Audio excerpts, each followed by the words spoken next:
Salutations viewers, my name is Game Dame and welcome back to another one of my patch notes review of Legends of Runeterra. So we are on patch 1.6 of Spirit Blossom. So as always, I will read the intro and the dev notes, balance in 1.6, and then we'll go through the entire thing and then explain more about it. So step into the Spirit Realm. The Spirit Blossom Festival begins now. Patch 1.6 also contains the latest card balance updates as well as a new board and our very first deck bundle available in the store. Great news! So for the dev notes, balance in 1.6. When designing and balancing Legends of Runeterra, we strive to set players up to dictate the metagame by giving them a variety of tools to adapt and solve novel challenges.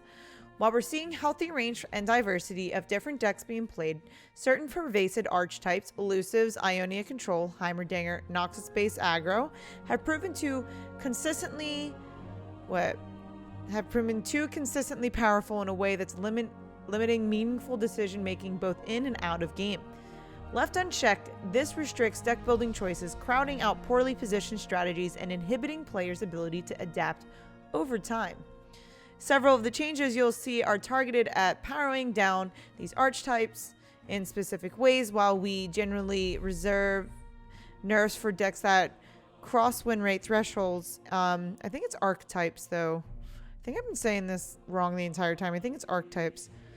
I think we're gonna go with archetypes now.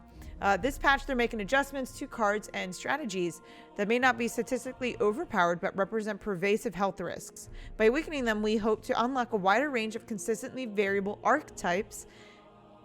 Archetypes, yes, that was the end of the sentence. In a similar vein, this patch also includes tweaks to several discard units aimed at increasing their satisfaction and usability and providing a more varied foundation for the archetype. Let us know what you think. Thank you, Ruben Zoo, live design lead. So, Spirit Blossom Festival. So it brings in a month-long thematic experience featuring new lab, event pass, special quests, and a ton of new personal items. So it looks like we got new lab pre-constructed decks with extra health, Nexus health, and units pass on stats. Epic quests and rewards, free for all players, special multiplayer quests, event exclusives, and then the event pass, you can do cosmetic items, you would unlock the Kit Guardian and play to unlock more. So it's coming August 5th, which I believe today is August 2nd. So this has already been implemented. So coming August 5th, this says 2 more epic quests and new Spirit Blossom items will be in the store. So it seems that a lot more stuff is going to be available. Now to the card updates. So, of course, with every card update that I do, I'm going to read what the previous and the new stuff says. I'm not really necessarily going to read the description unless I really need to.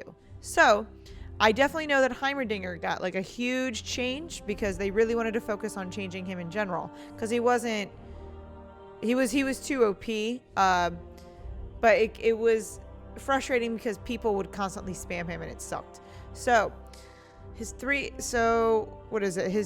this is everything that he has now. 3 mana spells now create an MK3 Apex turret, 3/1 fearsome, previously the 4 mana turret keyword. 4 mana spells now create MK4 Stormlobber, 4/1 Overwhelm, previously the 6 mana turret keyword. And then 6 mana spells now create MK6 Floor Begone, 6/1 Elusive, previously the 3 mana turret keyword. So these are the new costs, which I think are definitely justifiable because sometimes these would just be incredibly annoying to go against. Moving on to Braum, so he no longer has a power level anymore. I know last patch they gave him a power level on his initial, and I'm pretty sure that made him really, really good.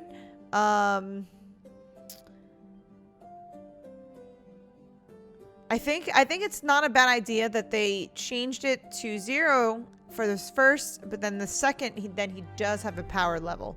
So then you could capitalize on that. Because if you play Braum early, you're definitely going to get the damage that you need. And while it does the 1 damage to them, that was still good, but I think making it this change is actually a little bit better for Braum. I think it makes a lot more sense just for his character as a whole. Yeah, they describe here, in particular, Braum's 1-power baseline led to certain very sharp matchups while providing strong all-around value, so removing his base power back to 0. That makes sense.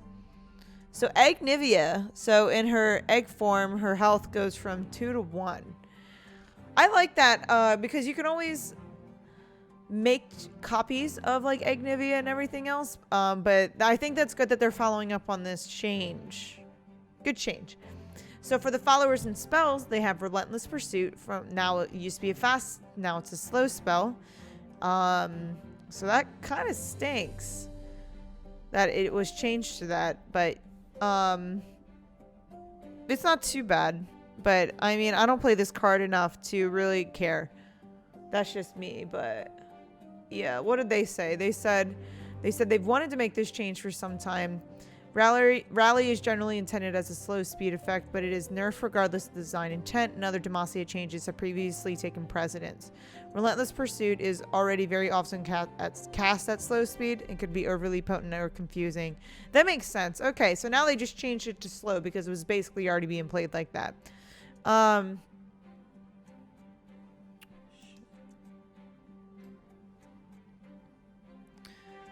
With the adjustments, what do they have? Arena Bookie. His cost went from 3 to 2 and his health went from 1 to... I think that's a fine nerf. 2 mana, 2/2. I mean, he was pretty good at first, but no, that's a good change. More synergy-driven strategies. I like that term they use. A Basilisk Rider. So their power went from 5 to 4. That makes them... I mean, Overwhelmed decks are in a better spot, so it's good that they're nerfing some cards just a smidge. I hate like straight up Noxus Overwhelmed decks. They're just so annoying to play against. I'm not an aggro type person. I'm an analytical type person. So like super aggro decks are just not my play style. Sometimes they can be, depending on my matchup, but still. So they have Crimson Disciple. So the old text was when I survive damage, deal 2 to the enemy nexus. Now when I survive damage, the new text is deal 1 to the enemy nexus. That's pretty good that they're reducing her damage output. I think it still would have been fine even if they took maybe 1 health away, so it was easier to kill her. Because the 3 health I still think is harder to take down, especially early game.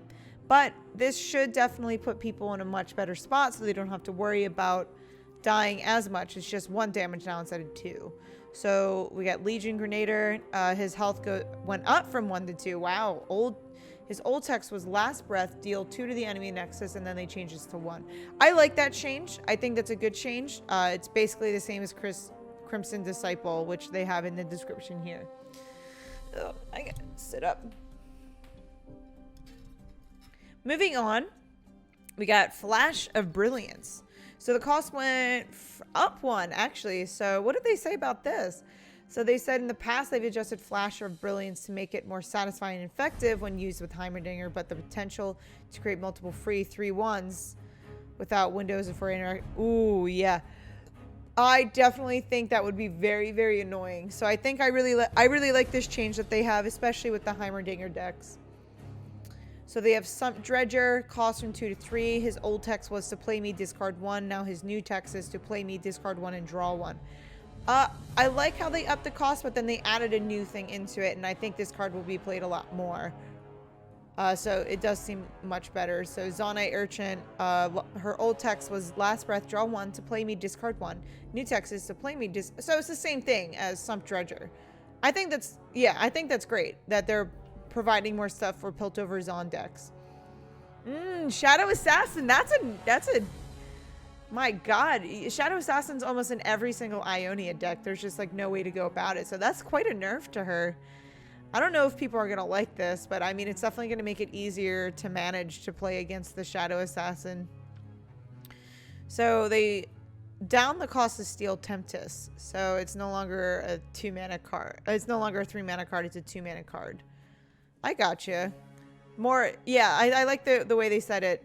More appealing option for control and stun-based Ionia decks. River Shaper. Oh, they upped his health by 1. Did they? Yeah, it looks like they just want to focus, especially since Spirit Blossom event is mainly in Ionia for the most part. So Will of Ionia. This was one of my favorite cards. Now, God, that's gonna hurt just by having the recall go from 4 to 5. Damn. Yikes, that's not gonna be good. Golden Narwhal. This is a, how do I say this? It's very powerful, so I know why they upped it, but I'm not happy about it. So Golden Narwhal cost went from 3 to 2, and its health went down 1. I mean, if they're gonna delve down the cost, they definitely should delve down at least maybe the power or the health, and I think that's fine. But it was too much to deal with. And then Hunting Fleets. All right, this was what did they say? Hunting Fleet was simply too costly and slow for its value proposition, so they're moving it down the curve. So the cost was originally from 5, they pushed it to 4. The power was from, so they both bumped down the power and health. I like this change. I think it'll see a lot more play now that the cost is a little bit down. But I mean, everything went down a notch, so I don't know if it's like still necessarily a great card, but it's still not bad. So now they got a new board. And I really, really like this board. This actually really makes me want to get the board now, because I just love the artwork, the style. It looks so cute. I really like it. They got deck bundles. So I think this is their first deck bundle in the store, called Relentless Raiders.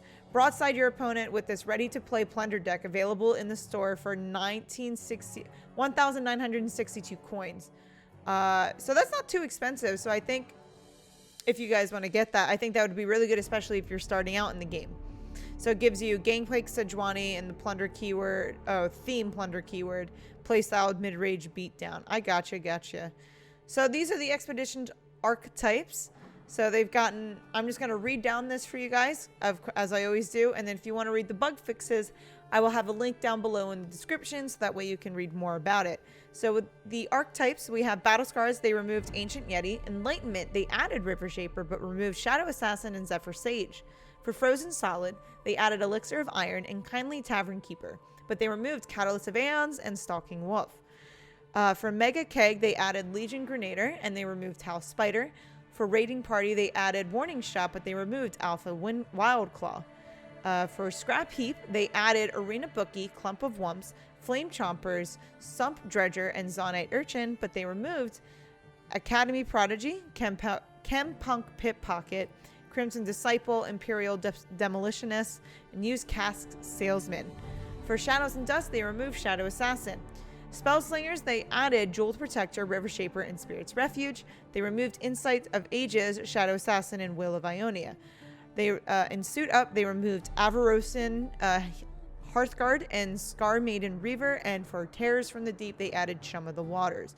Now, of course, they always have more bug fixes, and I like how they list each and every single one, but I think this update's kind of pretty good right now. It addresses the issues that we were having with Heimerdinger, and it fits in with the new theme that they came out with their main game, League of Legends, with the new boards that they have going on in celebration for basically their Otome game.